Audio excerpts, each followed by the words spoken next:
Hello, Algebra 1 students. Here we are in Unit 6, Lesson 3, Solve by Elimination. Check off our booklets. Here we are in Lesson 3 of Tier 2, Solve by Elimination. When working with linear function systems that have no coefficients that are the same value, we may use a scalar to create an equivalent linear equation. And all equivalent means is equal. Be sure that the coefficients have opposite signs after using the scalar, so that the elimination method can be applied. Sometimes this requires the scalar to be a negative value. All right, let's go look at a couple examples. The directions say choose one of the original equations to scale and apply the elimination method to find the solution to the system. So over here, again, I like labeling my equations 1 and 2. And now I kind of got to look at this and think. The first one, I have a 1 with my x and a negative 2 with my y and a 2 with my constant. In my second one, I have a negative 2 with my x, a positive 5 with my y, and a negative 1 for my constant. Well, 2 and 5 are really hard to get matched up, but if I scale the top equation by 2, and by scaling that means distributing that number to all of the terms, I'm going to get a new equation 1 down here that gives me 2x minus 4y equals 4. I did 2 times x, which gave me the 2x. I did 2 times negative 2y, which gave me the negative 4y. And I did 2 times 2, which gave me the 4. So now that I have this, I can look. I have two of the variables that have the same coefficient and opposite signs. And that's this one right here. Let's apply elimination. And remember, all we're doing is adding the two equations together.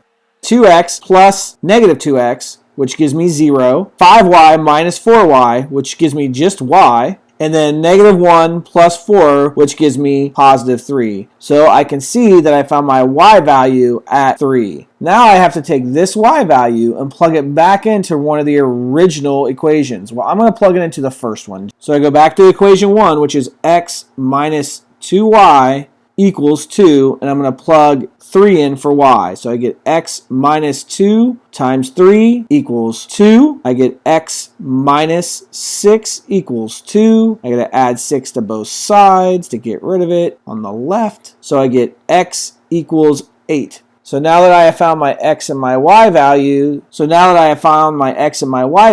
I can write my solution or my ordered pair to this system of linear equations using the elimination method by saying it's 8, 3. Let's look at our next example. I'm going to label this one equation 1, and I'm going to label this one equation 2. As I investigate, I see that I have a 2 and a negative 3 for my x values. Those are kind of difficult to mess with, but then I have a positive 3 and a positive 1 as my y value. Well, all I would have to do to get that positive 1 to be a negative 3, which is what I need right here, is to scale that second equation, or equation 2, to scale it by negative 3. So let's do that. So all I need to do is scale equation 2 by negative 3. So let's do that. And remember, we're going to distribute it to every term. So negative 3 times negative 3, x gives me positive 9x. This is my new number 2 equation. Negative 3 times positive y gives me minus 3y.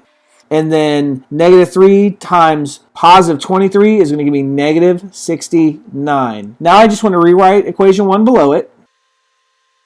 And now I can just add the two equations because I have my variables that match with opposite coefficients right here with my y term. 9x plus 2x is 11x. Negative 3y plus positive 3y is going to give me a 0. And then negative 69 plus 14 is going to give me a negative 55. So I get 11x equals negative 55. Divide both sides by 11.